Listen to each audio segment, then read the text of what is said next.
Hi guys, this is Ravi back again my channel find the will. Guys, ఈరోజు నా దరిద్రం ఎలా ఉందంటే మీకు ఏం చెప్పాలన్నా నాకు అర్థం కావట్లేదు. ఇక అసలు ఏం చెప్పాలో మీకేం చెప్పాలో నాకు అర్థం కావట్లేదు. అలా ఉంది నా దరిద్రం అయితే ఈరోజు. ఎందుకంటే మనం ఫస్ట్ ఎక్కడి నుంచి మనం భువనేశ్వరం నుంచి స్టార్ట్ అయిన దగ్గర నుంచి మాట్లాడుకుందాం. ఇప్పుడైతే నేను ప్రజెంట్ ఛత్తీస్గఢ్ క్యాపిటల్ సిటీ అయిన రాయ్పూర్ జంక్షన్లో అయితే ఉన్నాను. ఇప్పుడు అసలు ఎక్కడికి వెళ్ళాలనుకున్నాను, ఎక్కడికి వచ్చాను, ఏం చేస్తున్నాను ఏంటి నాకు అర్థం కావట్లేదు. ఫస్ట్ ఆఫ్ ఆల్ ఇప్పుడు క్లారిటీగా మాట్లాడుకుంటే భువనేశ్వరంలో అయిపోయాక ఇంకా నేను నైట్ యాక్చువల్లీ రాయ్గఢ్ అనే ప్లేస్కి అయితే వెళ్ళాలి.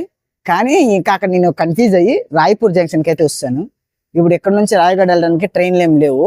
ఇంకా పూణేలే వచ్చాము ఏదో కదా వచ్చాను. ఇంకా రాయ్పూర్ జంక్షన్లోనే ఏవైనా కొన్ని ప్లేసులు అయితే కవర్ చేసి వెళ్దాం అనుకున్నా. ఇక్కడ కొన్ని ప్లేసులు ఉన్నాయి, దాంట్లో అదే జూ ఉంది, జంగల్ విహారీ అని ఒక జూ, ఇంకా కొన్ని ప్లేసులు అయితే ఉన్నాయి, అవి కవర్ చేద్దాం అనుకున్నా. అయితే మనోడికి బస్ టికెట్ అడిగినప్పుడు కూడా నేను అడిగాలిగా జంగల్ విహారీకి వెళ్ళాలి బ్రో అంతే. హిందీలో అడిగితే అవుతాయి బ్రో ఇద్దరు టికెట్ మిగులుతాయి అనుకుని 45 రూపాయలు తీసుకొని నాకు టికెట్ ఇస్తాడు. కానీ అసలు ఈరోజు జంగల్ విహారీ అనేది సోమవారం హాఫ్ అంట. ఆ విషయం మనకు తెలియదు. ఇంకా నాకు అక్కడ ఇంకా చెప్పలేదు. నేను ఇంకా సేమ్లీకి టికెట్ అయితే తీసుకొని ఇంకా బస్ ఎక్కడానికి రెడీ అయిపోయినా. అంతలోగా సెక్యూరిటీ ఉన్నాడు కదా, వాడు అన్నాడు ఎక్కడికి వెళ్తున్నావు అంటే ఇలా జంగల్ విహారీ వెళ్తున్నాను. అయితే ఈరోజు అక్కడ బంద్ ఉంటుంది కదా, నువ్వు తిరగడానికి వెళ్తున్నావు పని మీద వెళ్తున్నావు అంటే లేదండి నేను తిరగడానికి వెళ్తున్నాను అంటే, అది ఈరోజు బంద్ ఉంటుంది నీకు ఎలా టికెట్ ఇచ్చాడు నువ్వు ఒకటేం చెప్పలేదు అంటే, మరి నాకేం చెప్పలేదండి అని అన్నాను. అయితే సరే సరే అని చెప్పి మళ్ళీ వెళ్ళి ఆ టికెట్ రిటర్న్ చేసి ఇంకా మళ్ళీ మనకి రిటర్న్ పైసలు అయితే ఇచ్చాడులేండి. కొంచెం ఆ బ్రో కూడా మంచోడే, సారీ బ్రో అని చెప్పాడు. నాకు తెలియదు, నేను చెప్పాలి కానీ ఇంకా మర్చిపోయాను ఇలాగా అయిందని చెప్పాడు. సరే సరే బ్రో పర్లేదు అనేసి అన్న. పర్లేదు అనేసి ఇంకా అలా వచ్చి కాసేపు ఇంకా టిఫిన్ చేశాను. టిఫిన్ చేసి ఇంకా ఇంకా ఇంకో విషయం జరిగింది ఏంటంటే, మనం ఎప్పుడైతే స్టేషన్ దిగి ఇలా ఆటోలో వెళ్తుంటే ఇంకా ఆటో అడిగింది అనమాట బస్ స్టాండ్కి వెళ్ళాలంటే. ఎక్కడి నుంచి బస్ స్టాండ్కి వెళ్దాం 50 రూపాయలు అన్నాడు. 50 రూపాయలు అంటే ఓకే వెళ్దాంలే అనుకున్నా. అయితే వాడికి అడిగాను అనమాట, ఇలా జంగల్ విహారీ వెళ్ళాలి ఏ బస్సు వెళ్తుంది అంటే, వాడు ఇక్కడ నుంచి బస్సులు ఏమి వెళ్ళవు నువ్వు డైరెక్ట్ బుకింగ్ చేసుకో అనేసి కాస్త కొంచెం వేసాడులేండి. అయితే లేదు నేను బస్సులో వెళ్తాను లేదంటే రిటర్న్ వెళ్ళిపోతాను అనేసి అన్న తర్వాత మొత్తం ఎక్కడి నుంచి అనేసి అంటే హైదరాబాద్ నుంచి అన్న. హైదరాబాద్ నుంచి మంచి హైదరాబాద్కి కొంచెం మంచి రెస్పెక్ట్ ఉందండి. మొత్తం హైదరాబాద్ అనగా లేదు లేదు లేదు ఇంకా రా నీకు చూపిస్తానని చెప్పి ఇంకా పిలిచి ఇంకా ఇక్కడ బస్ స్టాండ్ ఉంటుంది, ఇక్కడ నుంచి నీకు జంగల్ విహారీ బస్సులు అయితే వెళ్తాయి వెళ్ళని చెప్పాడు. అయితే నేను అక్కడికి వెళ్ళిన తర్వాత ఆ విషయం జరిగింది. ఇంకా అక్కడ ఈరోజు జంగల్ విహారీ బంద్ ఉంటుందంట, అది నాకు తెలియదు. దానివల్ల ఇంక మళ్ళీ ఏం చేస్తామని ఇంకా వేరే ప్లేసులు ఏమైనా చూద్దామంటే, ఈ సోమవారం మెయిన్లీ ఒక 3 ప్లేసులు ఉన్నాయి అక్కడ. ఆ పేరు ఒకటి జంగల్ విహారీ, ఇంకా 2 అది ఏదో గుత్తేశ్వర సంథింగ్ ఏదో ఉంటాయి. ఆ 2 కూడా సోమవారం ఆఫ్ అంట. అది నాకు తెలియదు. ఇప్పుడు ఏం చేయాలి అనుకొని నేనైతే ఇప్పుడు ఉన్నా. ఒకటే ఇది నైట్కి ఉంది ట్రైను. మనం ఇప్పుడు మళ్ళీ రాయగఢ్ అయితే వెళ్ళట్లేదు. మన ఆ రాయగఢ్ కాదండి, ఒడిశాలో రాయగఢ్ కాదు.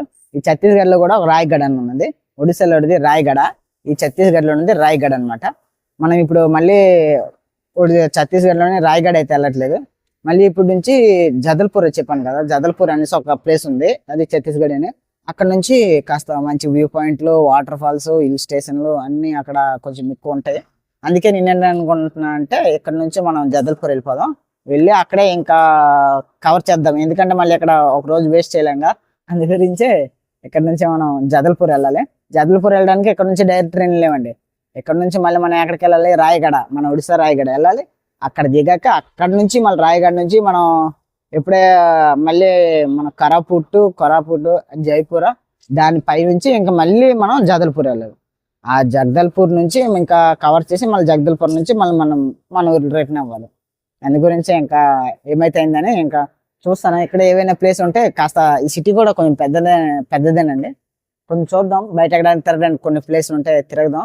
లేదంటే ఇక్కడ నుంచి ఈరోజు 3:50కి పూరి ఎక్స్ప్రెస్ ఒకటి అవుతుంది. అది ఇక్కడ నుంచి మనం రాయగఢ పై నుంచి వెళ్తుంది. మనం రాయగఢ వెళ్ళి అక్కడ దిగి అక్కడ నుంచి మనం జదల్పూర్ వెళ్ళాలి. సో నేను ఏమనుకుంటున్నాను అంటే, ఇప్పుడు ఇక్కడే ఏదైనా సిటీలోనే కొంచెం ప్లేస్లు ఏవైనా తిరిగి ఇక్కడ నుంచి ఇంకా రాయగఢ అయితే బయలుదేరిపోదాం. ఇంకా రాయగఢ నుంచి జగదల్పూర్ అయితే స్టార్ట్ అయిపోదాం.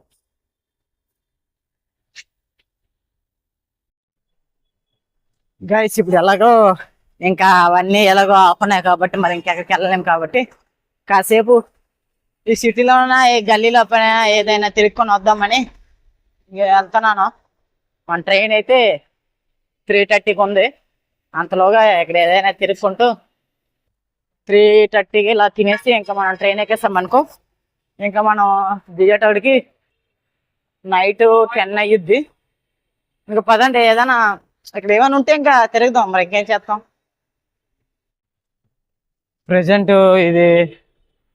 ప్రజెంట్ ఇది ఏ రోడ్డు కూడా నాకు తెలియదు, కానీ తిరుగుతున్నా అంతే. మొత్తం అంటే స్టేషన్ నుంచి ఓ 10 కిలోమీటర్స్ ఇది మరీ ఎక్కువైపోద్ది అనుకోండి. ఓ 5 కిలోమీటర్ రేడియస్లోని తిరుగుదామని వచ్చా. ఇప్పుడు అలాగే కొంచెం ఇటు అటు కొంచెం తిరుగుతూ వెళ్దాం. आधा घंटे के बाद करेगा. ठीक है ठीक है. ये एरिया का नाम क्या है? సుభాష్ నగర్. ఠీక్. ఇంకా ఇప్పుడు ఇటు సైడ్ మాక్సిమం ఈ సిటీ సైడ్ అంతేనండి. ఏదైనా మా పొద్దున్న వీళ్ళు చేసేటప్పటికి ఇంకా నైట్ అయ్యిద్ది.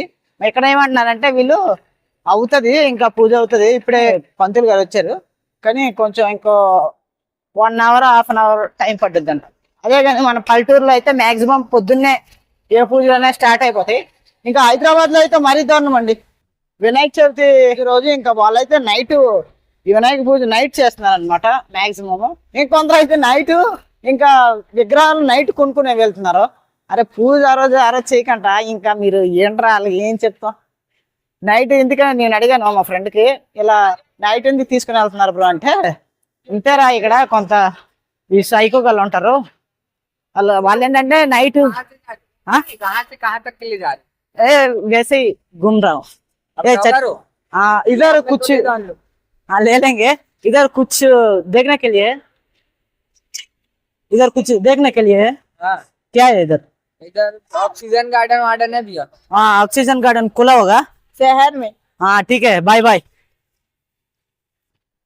అయితే వాడేం చెప్పిండంటే, అంటే నైట్ కొంటే ఈరోజు పూజ అనుకోండి, ఆ రోజు నైట్ కొంటే విగ్రహాలు కొంచెం తక్కువ రేటుకి దొరుకుతాయి అనమాట. మంది గురించే వాళ్ళు చాలా మంది నైట్ అయితే విగ్రహాలు కొంటారండి. ఏం సైకో వల్ల వాళ్ళకి ఇంకేం చెప్తాం. చాలా మంది హైదరాబాద్ లో కూడా మామూలుగా పొద్దున్నే స్టార్ట్ చేయాల్సిన పూజ నైట్ 10కి 11కి చేస్తారు. అప్పుడు ఏంటి అసలు వాళ్ళ ఉద్దేశం ఏంటి, వాళ్ళు ఇదేంటి అర్థం కావట్లేదు. అలాగే ఇక్కడ కొంచెం పర్లేదులేండి, ఇప్పుడు ఆల్రెడీ 12 అయింది, ఇంకా స్టార్ట్ చేయలేదు. 9 పొద్దున్న 6కి 5కే స్టార్ట్ అయిపోవాలి. మ్యాక్సిమం 6కి స్టార్ట్ అయిపోద్ది పూజ అనేది ఏదైనా పొద్దున్న. మన అదే పల్లెటూరు సైడ్ అయితే, ఇలాంటి సిటీ సైడ్ అయితే ఇంకా వాళ్ళ ఇష్టం ఎప్పుడు చేస్తుంటే. ఇంకా మనం ఇటు సైడ్ అలా వెళ్దాం. ఇక్కడ ఏవో ఆక్సిజన్ గార్డెన్ ఏవో ఉన్నాయంట చెప్పాడు మనోడు. చూద్దాం, ఇటు సైడ్ వెళ్దాం, వెళ్ళి చూద్దాం. ఇప్పుడు నేనేంటంటే ఇక్కడ మ్యాక్సిమం నేను లిఫ్ట్ ట్రై చేస్తాను, కానీ ఏంటంటే ఇక్కడ లిఫ్ట్ అడుగుతా అంటే నాకే కొంచెం భయం అవుతుంది. ఇప్పుడు చూసుకోండి, ముందులో ఒక బ్రో వెళ్తున్నాడా, వాళ్ళు ఏంటంటే మొత్తం మొఖానికి ఇంకా పవర్ ఉంటది కదా, అది ఇలా కట్టుకొని డ్రైవ్ చేస్తున్నారు. బైక్స్ మీద అయినా సరే, ఇంకా సైకిల్ పైన అయినా సరే. ఎందుకు అర్థం కావట్లేదు. ఎండవారి నుంచి తప్పించుకోవడానిగా, లేదా ఏదో డస్ట్ ఎలర్జీయా ఏంటో అయితే కూడా డస్ట్ ఎలర్జీ అవుతుంది మొత్తం అందరిగా. ఏదో దానివల్ల కొంచెం భయం అవుతుంది. ఎవడో తీసుకొని వెళ్ళి కిడ్నీలు కానీ దొబ్బేశాడు అనుకో, వాడు మొహం కూడా కనిపించదు. అందు గురించి నేను లిఫ్ట్ కూడా అడగట్లేదు. లేదంటే లిఫ్ట్ అడుగుకొని ఎవరికైనా వెళ్దాం, చూద్దాం, ఉండండి ఎవరికైనా అడుగుదాం. ఇంకా వస్తాం ఇవేదో సర్కిల్ దగ్గరికి, ఒకసారి చూద్దాం ఎక్కడి నుంచి ఏమైనా చూడడానికి ఉన్నాయా లేదా అని చూసి ఇంకా వెళ్దాం. గైస్ ఇప్పుడైతే మనం ఛత్తీస్గఢ్లోని సెంట్రల్ జైలు దగ్గర అయితే ఉన్నాం. ఇదేనా సెంట్రల్ జైలు? మనకి ఒకసారి అడుగుదాం, లోపలికి వదులుతారా లేదు ఏదైనా మర్డర్ కానీ ఏదైనా చేస్తే వదులుతారంటే మనం చేయలేం కాబట్టి ముందుకెళ్ళిపోదాం. లేదు లోపలికి వదులుతారంటే మనం కూడా ఉట్టుకొని వెళ్ళి లోపలికి వెళ్ళి ఎవరితోనైనా కొంచెం పాడ్కాస్ట్ అనేది స్టార్ట్ చేస్తాం. ఎందు గురించి మీరు జైలుకి వెళ్ళారు, అసలు ఏం పని చేశారు, ఎందుకు చేయాల్సి వచ్చింది అన్నీ అడుగుదాం. కానీ మనకు లోపలికి వదులుతారో లేదో తెలియదు. జోక్ చేశాను, అలా అడిగామనుకోండి గుద్దమెంతండి అటు పంపిస్తారు. అవసరమా అలాంటి ప్రయోగాలు చేయదు. కానీ అలా కొంచెం ఫ్రంట్కి ఇప్పుడు అరౌండ్ 4 కిలోమీటర్స్ అయితే వచ్చుంటాం. చూద్దాం ఇటు సైడ్ నుంచి ఇంక ఎటు ఉంటుందో ఏటాను. ఇదేంటి పైన మెట్రో కాదు నడవటానిక ఏదో కడుతున్నారు, అదేంటో తెలియదు. పదండి ఇంకా కాస్త ముందుకెళ్తాం అలాగా. గైస్ ఇప్పుడైతే ఇదేదో పార్కు, ఇది పార్క్ ఉంటే లోపలికి కాస్త రెస్ట్ తీసుకుందామని వచ్చాను. ఇలా ఎప్పుడైతే నేను ఫస్ట్ అటు నుంచి వచ్చాను కదా, అటు నుంచి వచ్చేటప్పుడు ఈ పార్క్ చూశాను. చూసి ఇంకా నచ్చింది. చూసి ఇంక ఇది పక్కనే ఆ పక్కన కోర్టు ఉందన్నమాట. అయితే ఇది కోర్టుకి సంబంధించిందేమో, ఇంకా ఎవరో పబ్లిక్ వెళ్ళడానికి అనుమతి లేదేమో అనుకుని నేను అటు నుంచి అలా తిరుక్కుంటూ వస్తే ఇక్కడ చూసాను చాలా మందికి ఏంటంటే ఇక్కడ లోపలికి వచ్చి అన్నం తినడం ఇంకా రెస్ట్ తీసుకోవడం ఇలా చేస్తున్నారు. అప్పుడు అర్థమైంది ఇది పబ్లిక్ పార్క్ అని, ఏం పర్లేదు అనేసి అలా వెళ్తే అక్కడ పోలీసులు ఉన్నారు అన్నమాట. వాళ్ళకి కొంచెం క్లారిటీగా అడిగాను, వెళ్ళొచ్చు అంటే ఏం పర్లేదు, నువ్వు ఎంతసేపు అయినా ఉండొచ్చు, రెస్ట్ తీసుకోవచ్చు, ఏం పర్లేదు, ఇది గవర్నమెంట్ది, నువ్వు ఏం పర్లేదు వెళ్ళు అని చెప్పారు. అంటే ఇప్పుడు అలా వచ్చి ఇక్కడ కాసేపు రెస్ట్ తీసుకున్నా. చెప్పాను కదా అక్కడ వాటర్ అని, బాటిల్ నిండా పెట్టుకున్నా. ఇది కూడా అక్కడ నుంచి ఇక్కడ నడుచుకొని వచ్చేటప్పటికి 1/2 లీటర్ తాగేసాను, ఇంకా 1/2 లీటర్ మిగిలియి. ఒకవేళ వెళ్ళినప్పుడు ఇటు నుంచి వెళ్తే అక్కడ మళ్ళీ నింపుకొని వెళ్ళిపోదాం, లేదంటే ఇటు నుంచి మ్యాక్సిమం ఆటో తీసుకుందామండి. ఇంకా ఎంతసేపు నడుచుకొని ఆటో తీసుకుందాం. కాకపోతే అప్పటి వరకు కొంచెం రెస్ట్ తీసుకుందాం, ఇక్కడ రెస్ట్ తీసుకొని ఇక్కడ నుంచి స్టార్ట్ అయిపోదాం. ఇప్పుడు ఎక్కడి నుంచి బయలుదేరి మనం వెళ్ళిపోదాం. మాత్రం పార్క్ అయితే బాగానే ఉందండి, చాలా బాగుంది. ఇంకా ఇక్కడ నుంచి మనం ఎక్కడికి వెళ్దాం, రైల్వే స్టేషన్కి. ఈ బ్యాక్ సైడ్ ఉన్నారు కదా, వాళ్ళు ఏంటంటే ఇక్కడ చెవి క్లీనింగ్ చేస్తామని ఒకడు పోతే ఒకడు వచ్చి మన చెవులు పట్టి దుబ్బేస్తున్నారు. ఇంకోటి వాళ్ళకి చూసి కొంచెం భయం వేసింది, ఇంకెవడో చెవులు కానీ పొడిచేసి క్లీన్ చేస్తా అని డబ్బులు అడిగాడు అనుకోండి వీలేంగా. అందు గురించి ఇంకా ఇక్కడ నుంచి స్టార్ట్ అయిపోదాం. స్టార్ట్ అయ్యి మనం రైల్వే స్టేషన్కి వెళ్ళిపోదాం. అవతలకి స్టార్ట్ అయిపోదాం. ఇంకా రోడ్డు క్రాస్ చేసి అవతల నుంచి ఇంకా మనకి రైల్వే స్టేషన్ అరౌండ్ 4 కిలోమీటర్స్ ఉంటుంది, 4 3 ఉంటుంది. వెళ్ళిపోతుంది. ఎవడొచ్చి గుద్దించుకుని పట్టుకొని వెళ్ళిపోయాడు అనుకోండి, చాలా డేంజర్.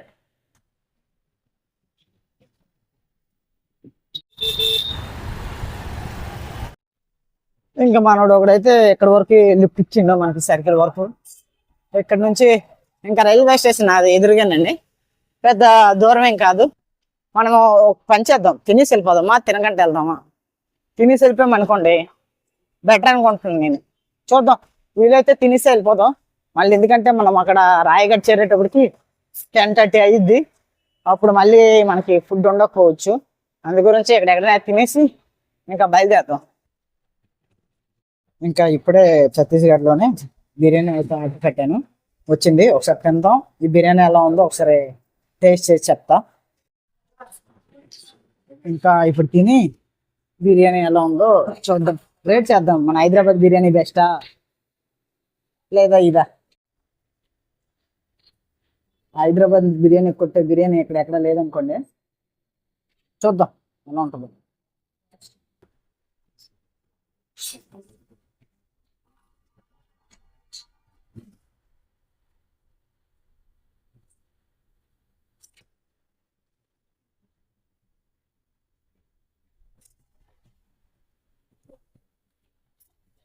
బాగుందండి, పర్లేదు, బాగానే ఉంది బ్రో. ఇదే హోటల్లో తిన్నా ఇప్పుడు బిర్యానీ అయితే ప్లేట్లో ఒక్క మెతుకు కూడా ఉంచకుండా తినేసాను అనుకోండి, హైలైట్ ఉంది. బిర్యానీ మాత్రం మంచి క్వాలిటీ. నేను ఏమో అనుకున్నా కానీ ఇటు సైడ్ వస్తే ఫుడ్ బాగుండదేమో అనుకున్నా కానీ బాగుంది బ్రో, క్వాలిటీ అనిపించింది బిర్యానీ కూడా. ఇంకా పొద్దున్న తిన్న పూరి కూడా నాకు చాలా క్వాలిటీ అనిపించింది, బాగానే ఉంది. టేస్ట్ అయినా సరే క్వాలిటీ అయినా సరే బాగుంది. ఇక్కడ బిర్యానీ కూడా టేస్ట్ ఇంకా క్వాలిటీ కూడా బాగుంది. ఇటు అటు చూసుకుంటే మన ఒడిశాలోనే బాగుండదు. నేను తిన్నానంటే మొత్తం ఎక్కడెక్కడ తిన్నా, ఒడిశాలోనే ఎక్కడెక్కడ తిన్నానో అక్కడక్కడ మొత్తం అన్ని రాడ్డే. ఇంత రాడ్లు కాదండి, 90 mm రాడ్లు. ఇంకా మనం దేవాలయం వెళ్ళేటప్పుడు సిమ్మిగూడ అనేసి అక్కడ అది ఆంధ్ర హోటల్ అండి. అక్కడ తిన్నాం, అక్కడ కొంచెం పర్లేదు అనిపించింది, కానీ అక్కడ కంటే ఇక్కడ బాగుంది, ఇక్కడ బాగుంది. ఇంకా మనం స్టేషన్ దగ్గరికి అయితే వస్తాం, వెళ్ళి టికెట్ తీసుకొని ఇంకా ఇక్కడ నుంచి బయలుదేరదాం. మ్యాక్సిమం ఈరోజు కూడా కొంచెం ట్రైన్లో వ్లాగ్ చేయడానికి ట్రై చేస్తా. ఇంకా ఏమవుద్దో పదండి చూద్దాం. గైస్ ఇప్పుడే ఇంకా ట్రైన్ అయితే ఎక్కాను. ఇంకా ఎక్కి ఇంకా మనం రాయగఢలో దిగాక కాస్త అక్కడ మాట్లాడుకొని వీడియో ఈరోజు అయితే ఎండ్ చేద్దాం. ప్రస్తుతం నేను ఎక్కడ కూర్చున్నాను ఒకసారి చూడండి. పైన ఎంత దగ్గరకు ఉందంటే తల కూడా తగిలేస్తుంది, అలా ఉంది. ఇది మామూలు ప్యాసింజర్ లా ఉందండి. దాని గురించి ఇంకా మనకి సరిగ్గా కూర్చోడానికి కూడా సరిగ్గా ప్లేస్ లేదు. ఇంకా మన బ్యాగ్ ఎవడో ఎక్కడ పెద్ద మూటే పెట్టాడు. ఇంకా మనం అయితే రాయగఢలో దిగాక మాట్లాడుకుందాం. గైస్ ఇప్పుడైతే మనం ఇంకా స్టేషన్కి అయితే రీచ్ అయిపోయాం. రీచ్ అయ్యి ఇక్కడ ఛార్జింగ్ పెట్టాను. ఇప్పుడు మన పవర్ బ్యాంక్ అయితే ఛార్జింగ్ పెట్టున్నా. ఇంకా ఇది అయ్యాక ఇక్కడ నుంచి మనం ఈరోజు 3కి అయితే మనకు ట్రైన్ ఉంది ఇక్కడ నుంచి జగదల్పూర్. అక్కడికి వెళ్ళి ఇంకా మాట్లాడుకుందాం. ప్రస్తుతం ఇంకా ఈ వీడియో ఈరోజు ఎక్కడ ఎండ్ చేస్తున్నాం. ఇంకా నెక్స్ట్ వీడియోలో కలుద్దాం. బాయ్ అండి.